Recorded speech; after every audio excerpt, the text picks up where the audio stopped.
여러분들 올해 들어서 벌써 1월 마지막 주 예배입니다. 주보가 새로 바뀌었고 주보에 여러분에게 설교 노트 항목을 드렸는데요. 계속해서 말씀을 들으실 때에 많진 않아도 여러분들이 키워드를 꼭 적으시고 여러분이 적용할 수 있기를 바랍니다. 자, 오늘은 여러분들에게 선교란 무엇인지, 또한 세상의 빛 동방교회는 어떻게 선교해야 되는지에 대해서 말씀을 드리고자 합니다. 자, 이 5개의 주제를 따라서 말씀을 드리겠습니다. 먼저 첫 번째입니다. 우리 첫 번째 주제를 같이 한번 읽어보겠습니다. 선교는 하나님의 선교이며 교회의 존재 이유와 목적입니다. 아멘. 선교는 미시오 데이, 라틴말로 하나님의 선교입니다. 그리고 교회는 존재 이유와 목적을 바로 선교에 두고 있고 그렇게 두어야만 합니다. 선교, 과연 선교는 무엇일까? 미션이라고 우리가 하죠. 이 미션이 세상에서도 사용하는 단어이긴 하지만 성경이 말하고 있는 미션, 선교라는 뜻은 보낸다라는 뜻을 가지고 있습니다. sending. 그래서 커미션한다 그러면 누구를 파송한다는 뜻을 가지고 있습니다. 하나님께서는 보내시는 분입니다. 세상을 이처럼 사랑하사 하나밖에 없는 독생자를 보내셨습니다. 보내심을 받은 예수 그리스도는 이 땅 가운데 우리를 사랑하셨고 약한 자들의 눈물을 닦아주셨고 그들에게 복음을 선포하셨고 죄와 사망으로부터 우리를 구원해 주셨습니다. 바로 십자가와 부활의 능력으로 말입니다. 그리고 그는 승천하셔서 하나님 우편에 앉아 계시고 또한 보내셨습니다. 성령을 보내주셨습니다.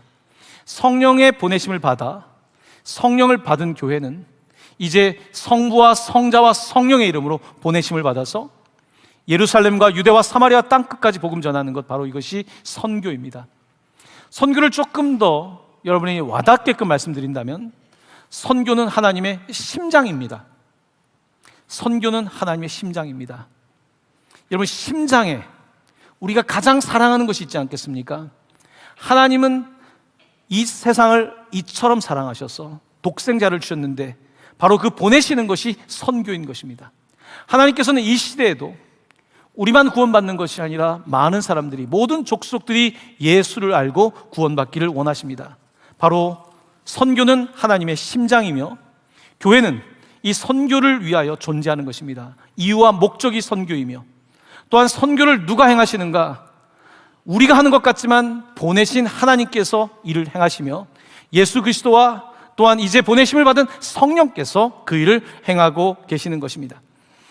우리가 선교하면 마태복음, 첫 번째 복음서인 마태복음 28장 마지막 18에서 20절 말씀을 늘 인용하지 않습니까? 지상명령, The Great Commission이라고 말하는 바로 이 지상명령에 관해서 마태복음 28장 18절 이하의 말씀을 함께 봉독하겠습니다.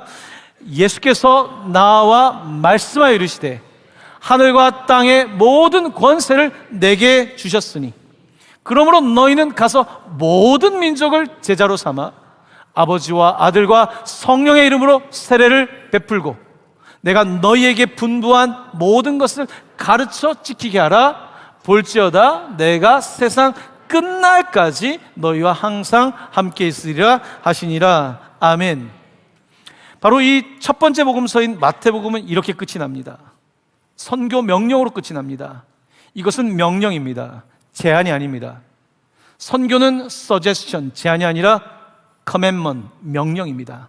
하나님은 교회에게 어떤 제안을 던지는 것이 아니라 반드시 교회가 해야 될 존재 이유와 목적, 가장 힘을 쏟아야 되는 것이 선교라고 명령하고 있는 것입니다.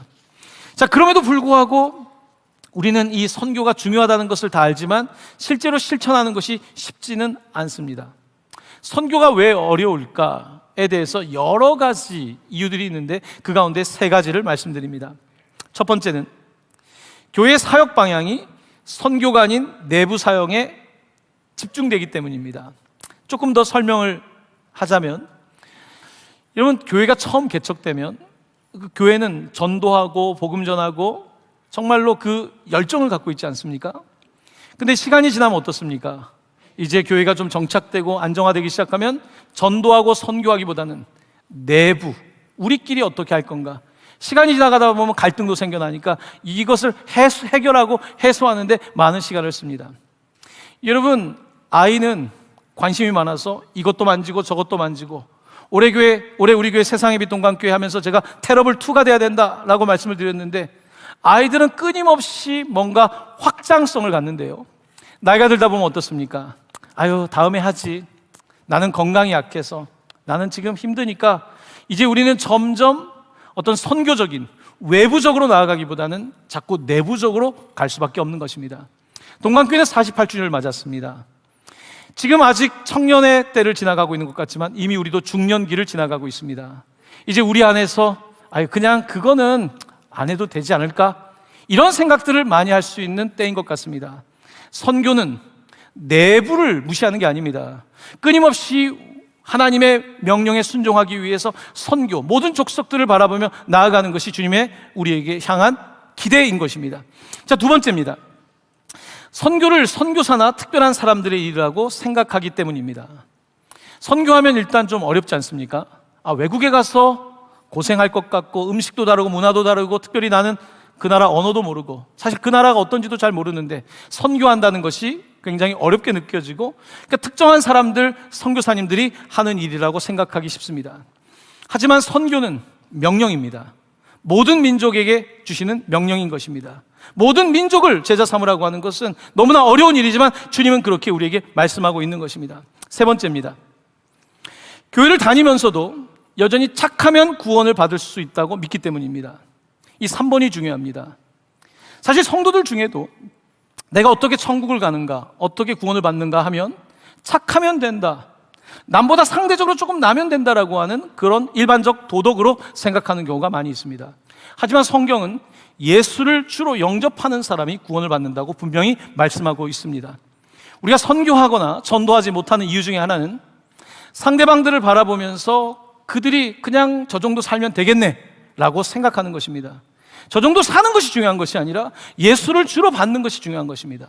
그러므로 선교를 하기 위해서는 예수를 믿어야 구원을 받는다는 사실을 확실하게 본인이 확신 가운데 가지고 있어야 합니다. 그렇지 않으면 전도할 이유도 선교할 이유도 별로 없는 거죠. 그 나라까지 가서 그 일을 할 이유가 더더욱 없는 것입니다. 그러므로 오늘 첫 번째, 선교는 하나님의 선교이며 교회의 존재 이유와 목적이기 때문에 이런 몇 가지 우리가 선교하지 않는 이유들을 다시 돌아보고 다시 선교의 마음을 갖고 나아가야 될 것입니다. 자, 두 번째입니다. 두 번째 같이 한번 읽어보도록 하겠습니다. 교회가 살아야 선교하는 것이 아니라 선교해야 교회가 삽니다. 저는 이 문장을 쓰느라고 꽤 고민을 많이 했습니다. 교회가 살아야지 선교할 수 있잖아요. 성도가 있어야 되고 물질도 있어야 되고 어떤 동력이 있어야 하지 않습니까? 틀린 말은 아닙니다. 하지만 더 맞는 말은요, 선교해야 교회가 산다는 것입니다. 선교하지 않고 목적과 이유가 불명해지기 시작하면 교회는 이제 사는 것이 아니라 살이 찌기 시작합니다. 선교하지 않는 교회는 살아있는 것이 아니라 살이 찌기 시작합니다. 이제 교회가 50년, 60년 지나가면서 이제 점점점 살찌는 교회가 되고 건강을 잃어가는 그런 교회가 되는 것입니다. 심장이 약해지기 때문입니다. 혈관에 문제가 생기는 것입니다. 하나님의 심장을 잃어버리면 결국은 살찌는 교회가 될 수밖에 없겠지요. 교회는 살아야지 선교하는 것이 아니라 선교해야 살 수 있다는 것을 기억하셔야 하는 것입니다. 선교라고 하면 여전히 좀 어렵습니다. 조금 전에 읽었던 마태복음 28장 마지막 18절 이하의 말씀, 그 앞에 17절에 보면요, 우리가 잊지 말아야 될 놀라운 이야기가 있습니다. 말씀이 있습니다. 예수를 배웠고 경배하나, 같이 읽어볼까요? 아직도 의심하는 사람들이 있더라. 예수님이 그 엄청난 지상 명령을 주시는 그 바로 앞 구절에 예수를 보았고 경배하지만 아직도 의심하는 사람들이 있다는 것입니다. 여러분, 너무나 성경은 현실적이지 않습니까? 성경은 그냥 된다라고 말하지 않습니다. 의심하는 사람들이 있었다는 것입니다. 그 의심하는 사람들에게 주님이 말씀하십니다. 모든 족속을 제자 삼으라는 것입니다. 여러분, 그게 믿어지겠습니까? 12명의 제자가 예수님의 부활을 목격한 사람이 500명 정도 되는데 이 사람들이 모든 민족을 제자 삼는다는 것이 믿어지겠습니까? 얼마나 의심스럽겠습니까? 하지만 주님께서는 의심하는 사람들이 있지만 이 일을 행하라고 하시고, 너희들이 하는 것이 아니라 미시오 데이 하나님의 선교이기 때문에 성령님께서 하실 것을 말씀하신 것입니다. 정말로 의심하는 사람도 있었고 흔들리는 사람도 있었지만 복음을 전하기 시작하는데요, 놀라운 일이 벌어집니다. 예루살렘에서, 사마리아에서, 유대에서, 터키 지역에서, 서유럽과 동유럽과 곳곳에서 믿는 사람들이 생겨나기 시작하고, 인도와 중국과 이제는 유럽과 미국과 모든 아시아권까지 복음이 들어가게 되는 것은요, 그냥 모든 사람이 믿음이 대단해서 이루어진 것이 아닙니다. 의심하는 사람들이 있지만 복음을 전하는 것입니다. 여러분, 내가 학생들을 가르칠 때요, 교환을 짤 때 다 준비해서 가르치려면 가르칠 수 있는 사람 없습니다. 선생님도 학생을 가르치면서 교사가 되어가는 것입니다. 사람들에게 복음을 전하고 전도하면서 내가 깨닫게 되는 거예요. 아, 정말 주님이 살아계시는구나. 아니, 나는 이것밖에 말한 게 없는데, 나는 이것밖에 한 게 없는데 사람들이 복음을 받아들이는 것입니다. 그것은 왜냐하면 내가 하는 것이 아니라 미시오데이 하나님의 선교이기 때문에 그런 것입니다. 오늘 이 자리에 의심이 있는 분들이 계시다면 여러분, 성경에 있는 사람들과 다르지 않습니다. 하지만 하나님께서는 그 의심하는 사람들에게 해보라는 것입니다. 복음을 위해서, 선교를 위해서 자신을 들여보게 될 때에 놀라운 일이 벌어진다는 것입니다. 자, 오늘 이 두 번째 주제를 계속 이야기하고 있는데요, 유기적 교회 총체적 선교라고 하는, 여러분이 받으신 팜플렛에 제가 그 중요한 단어 하나를 썼습니다. 이 단어도 제가 굉장히 고민하고 결정을 했는데요, 교회는 유기적 교회입니다. 예수님이 교회를 비유하실 때 기계로 비유한 것이 아니라 몸으로 비유하셨습니다. 그 시대 마차로 비유한 것이 아니라 몸으로. 몸은 어떻습니까? 몸은 곧 머리를, 예수님을 모시는 인격인 것입니다. 교회는 기계가 아닙니다. 교회는 인격입니다. 여러분, 한 사람의 인격이 있지만 우리 교회에 수천 명의 사람들이 모여서 인격이 되는 것입니다. 그래서 세상의 빛 동방교회 하면 느낌이 있는 겁니다. 인격이 있는 거예요. 그래서 그 인격이 있을 때 사람들은 그곳에 와서, 아, 이 교회는 좋은 교회구나. 사람을 만나보면, 인격적인 사람 만나보면, 아, 참 좋으신 분이라고 알지 않습니까? 교회도 마찬가지입니다. 인격적일 수가 있고요, 인격적이지 않을 수가 있습니다. 유기적 교회인 것입니다. 교회는 기계가 아닙니다. 몸입니다. 주님의 말씀을 듣고 그것에 따라서 같이 움직이는 유기적 교회, 올게닉한 철치, 바로 그런 교회인 것입니다. 유기적 교회는 다양한 사람들이 와서 구성원이 될 수가 있습니다. 잘난 사람, 못난 사람, 그런 구별 없습니다. 인종의 구분을 넘어섭니다. 바로 그 사람들이 예수를 머리로 유기적 교회가 되게 되고, 유기적 교회가 되게 될 때 교회는 총체적 선교를 할 수가 있습니다. 왜 그럴까요? 하나님은 사람을 다 다르게 만드셨습니다. 다 재능이 다르고요, 생김새가 다르고요. 근데 이들이 모여서 다양한 총체적 선교를 할 수 있습니다. 그것을 우리가 소위 은사라고 말하죠. 이 은사를 아는 것이 그렇게 사실 어렵진 않습니다. 은사는 여러분의 심장 소리를 들어보면 압니다. 하나님의 심장이 선교라면 여러분의 심장에서 뛰는 것이 바로 은사일 겁니다. 기도의 은사가 있는 분들은요, 교회가 기도하지 않을 때 힘이 들어요. 그래서 기도의 자리를 지킵니다. 중보 기도의 자리를 지키는 거 은사인 겁니다. 어떤 분들은 교회에 와서 쓰레기나 이런 것들이 정리되지 않은 게 보여요. 그런 분들은 교회에 와서 정리를 하고 봉사를 하고, 이게 기쁨인 거예요. 어떤 분들은 아이들을 보면 자꾸 먹을 걸 해주고 싶어요. 주방 봉사, 은사인 거예요. 어떤 사람들은 여러 나라들이 있지만 괜히 일본을 보면 밉다가도 눈물이 나요. 하나님이 부르고 계신 거예요. 하나님은 다양한 방법으로 우리의 심장에 말씀하고 있는 것입니다. 그런데 이 다양한 일들을 우리가 할 수 있는 것은요, 총체적인 거예요. 다양한 은사대로 하는 거예요. 교회 안에서뿐만 아니라 우리가 다양한 모습으로 이렇게 선교를 할 수가 있는 것입니다. 자, 우리 교회가 이제 이름을 세상의 빛 동방교회로 바꾸면서 우리 교회 안에 있는 사역부 조직들을 다 이름도 바꿨습니다. 여러분, 자세히 보지 않아서 모르실 수 있지만 예배부라고 보통 표현하지 않습니까? 복지부라고 표현하지 않습니까? 우리 교회는 예배 선교부, 복지 선교부, 행정부가 아니라 행정 선교부, 모든 조직에 제가 선교라고 하는 말을 넣었습니다. 교회는 곧 선교해야 되기 때문에. 행정이 무슨 선교일까요? 선교죠. 성도들의 명부를 잘 확인하고 나오지 않는 교인들을 체크하고 그 성도가 어떤 어려움이 있는지 행정적인 뒷받침을 하는 거죠. 선교죠. 행정은 단순히 문서가 아닙니다. 이곳에는 생명이 있는 것입니다. 복지. 우리가 지난 7년, 8년 동안 반찬을 지역사회에 배달하고요. 많은 일을 해왔는데 단순히 배고프니까 그것만 주는 것이 아닙니다. 예수님의 사랑으로 어떻게 복지를 할까? 30여 명에게 주고 있는데 100명에게 줄 수는 없을까? 5천 명에게 줄 수는 없을까? 이런 것들을 고민하는 것이 복지 선교본 거고요. 예배 다 끝났으면 끝난 게 아닙니다. 예배 이후에 우리는 선교할 수 있는가? 예배 이후에 우리의 삶도 지속될 수 있는가? 바로 여기에 우리의 관심이 있는 것이고, 그러므로 예배도 선교가 될 수 있는 것입니다. 그러므로 교회는 기계가 아니라 유기적 몸으로서의 교회이고, 이 몸이 건강하면 총체적 선교를 하게 되어 있습니다. 성도들이 각자 가지고 있는 물질과 은사와 자신이 가지고 있는 그 안타까운 하나님 주신 마음을 가지고 협력하게 될 때에 교회는 놀랍도록 선교하는 교회가 되고, 바로 그것은 총체적인 선교로서의 열매를 맺게 되는 것입니다.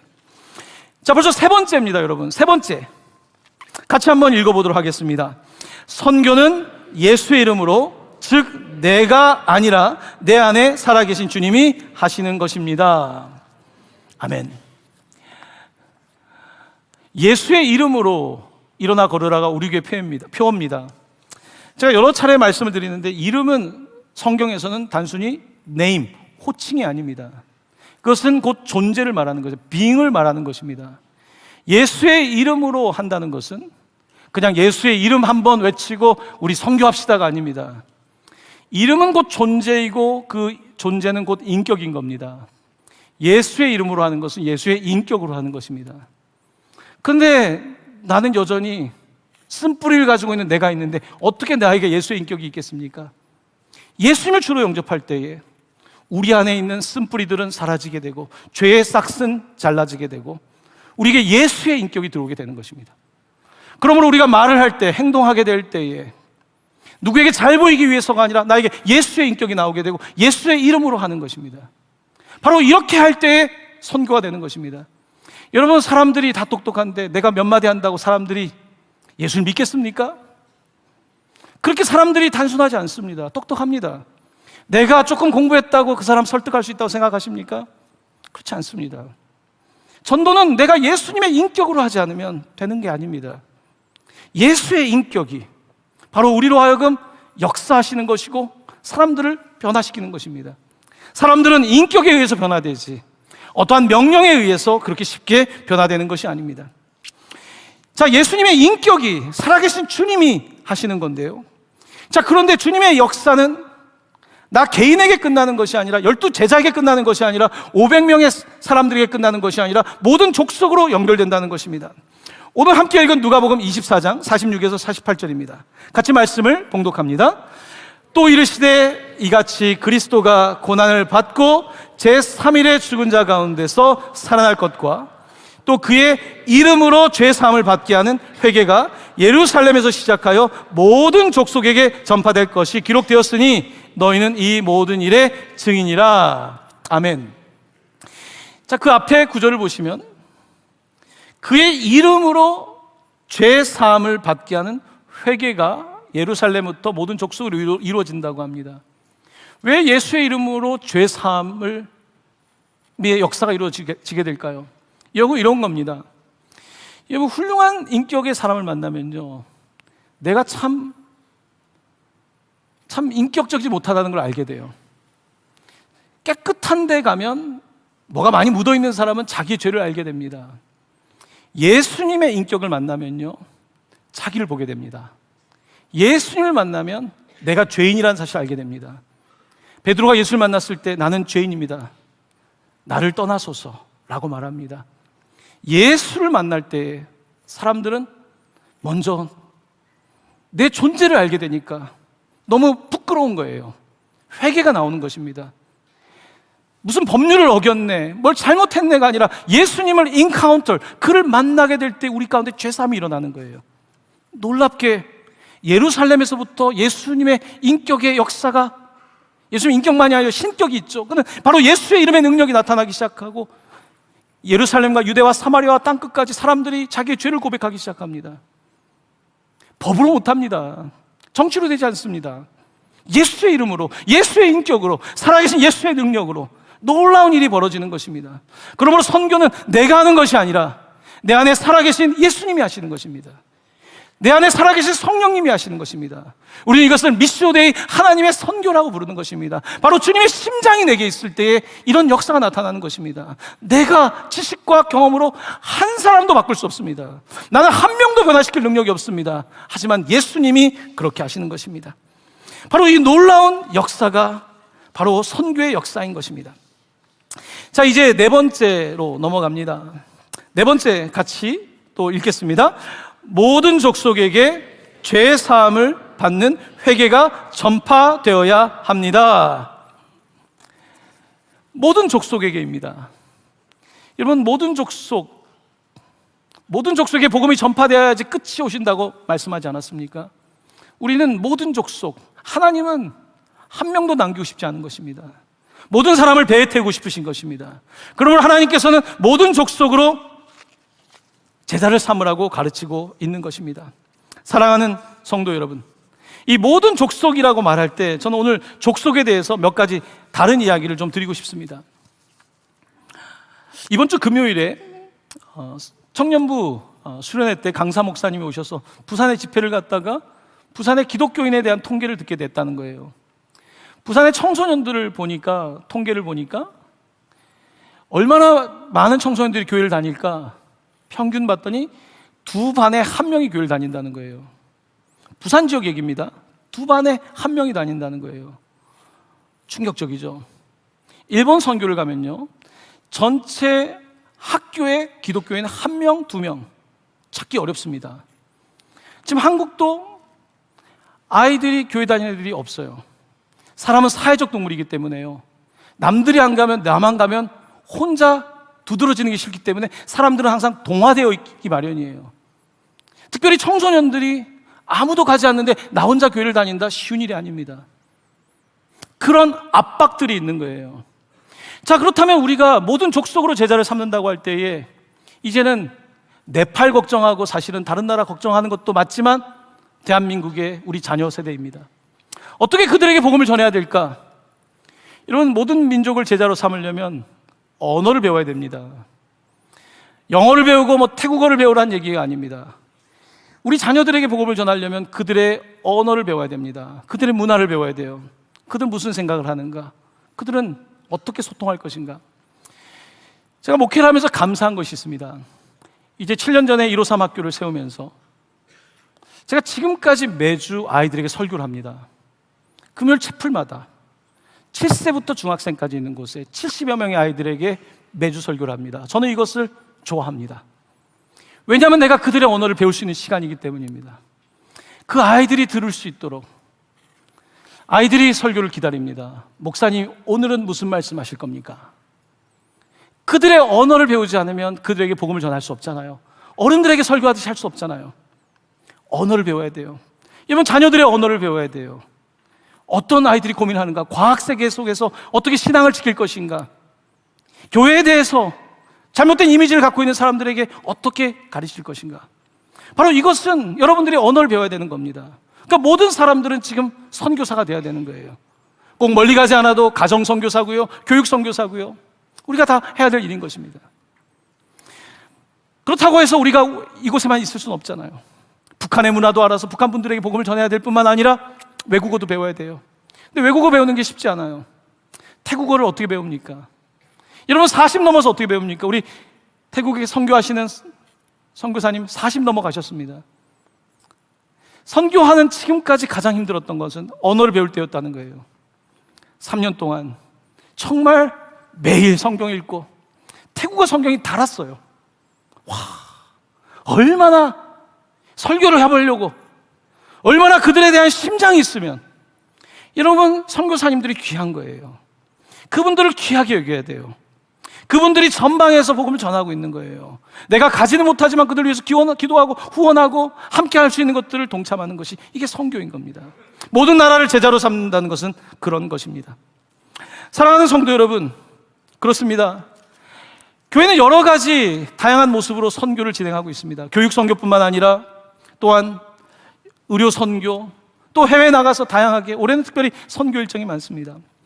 제가 이 시간은 여러분들을 탑승객 중에서 좀 인터뷰하고 싶었던 분들이 상당히 많았는데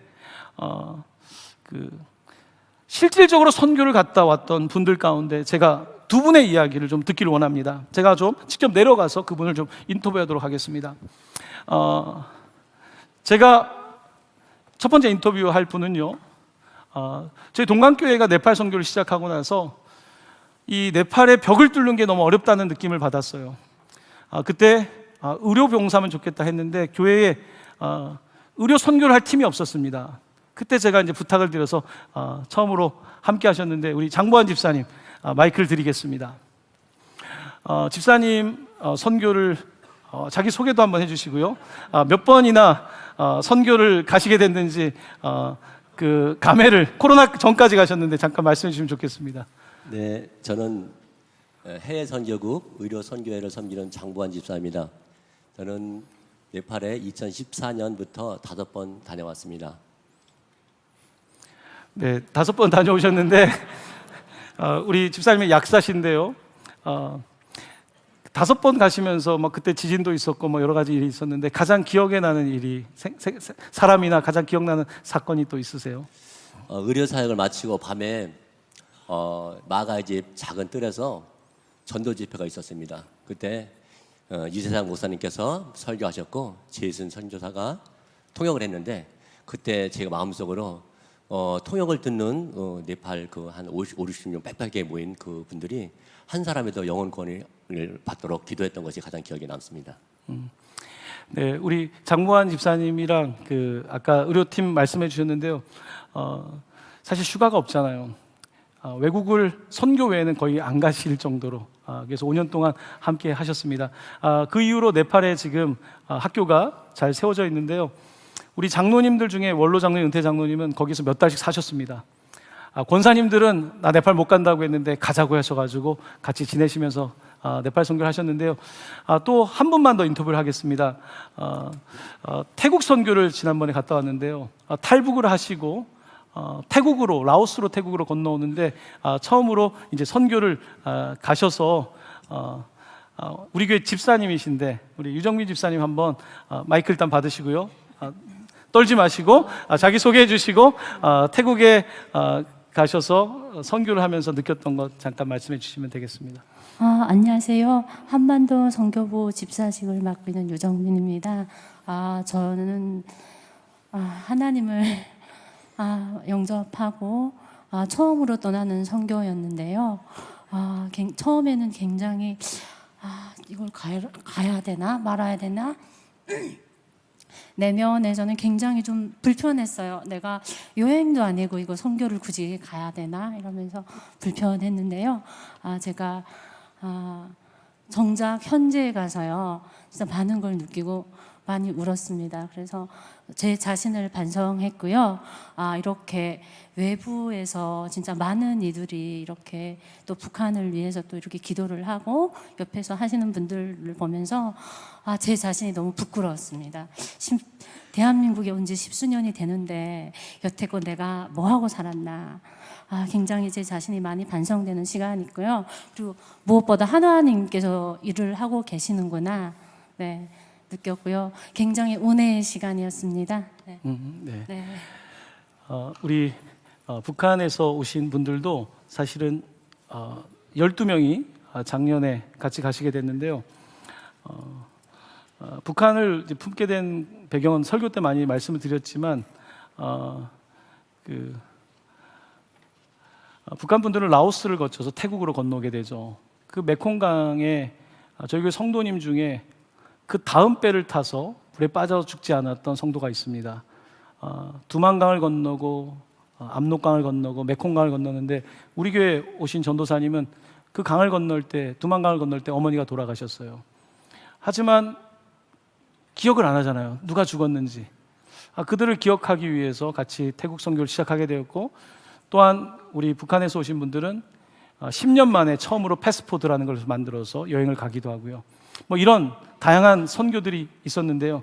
제가 현재 여러분들에게 드리고 싶은 말씀은 선교는 오늘 말씀에서처럼 의심하는 사람들이 사실은 선교를 해야 돼요.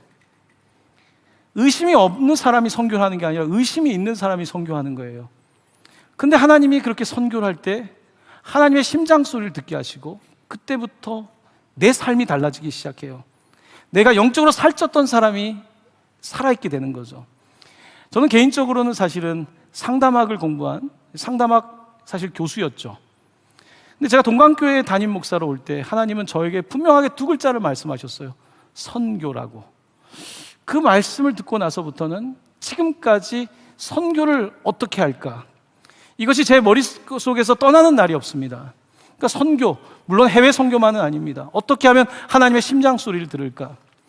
이제 잠깐 인터뷰를 했지만요, 사실 많은 분들과 실질적인 인터뷰를 하고 싶은데 저는 오늘 여러분에게 탑승객들 중에서 아직 선교를 가보시지 않거나 나는 준비가 안 됐다는 분들에게 도전을 하고 싶은 것입니다.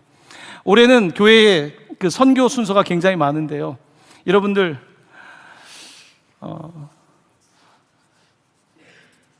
지금 우리는 많이 살이 쪄 있습니다.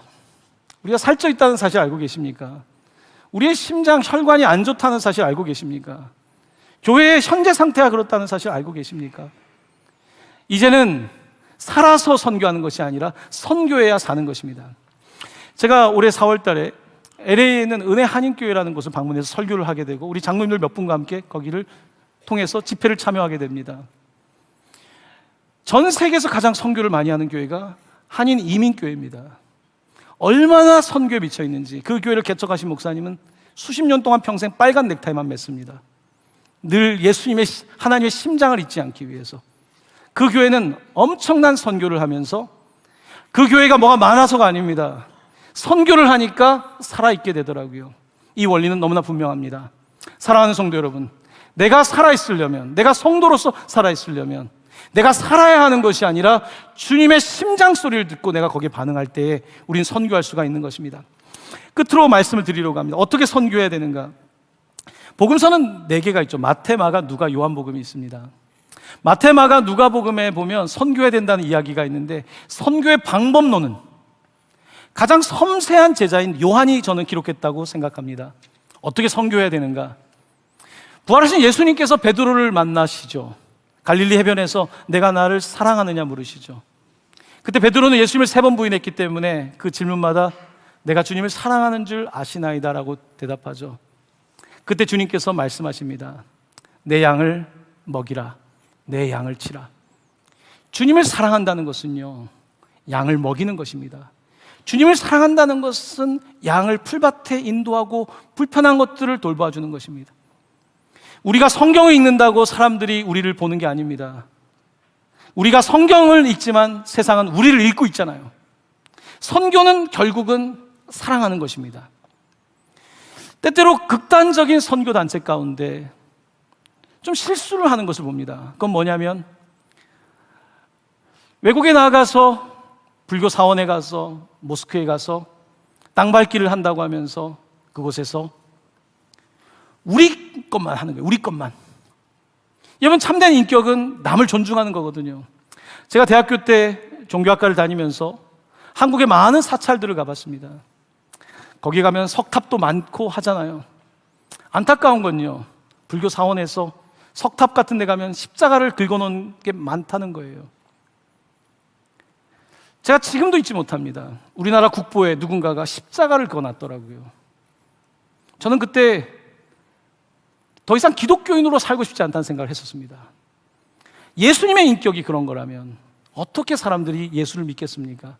예수의 이름은 선포하는 데 있는 것만이 아니라 예수의 인격으로 살아가는 데 있는 것입니다. 선교는 가난한 나라에 가서 있는 것 조금 나누는 것이 아닙니다. 그들을 사랑하는 것입니다. 처음 본 사람이 왜 우리에게 이렇게 하는지, 왜 이렇게 예수의 이름이 아니라면 우리는 하등에 그렇게 할 이유가 없습니다. 바로 예수의 이름은 예수의 인격이고 예수의 이름으로 그의 인격으로 할 때에 복음의 문은 열리는 것입니다. 선교는 우리의 선교가 아니라 하나님의 선교인 것입니다.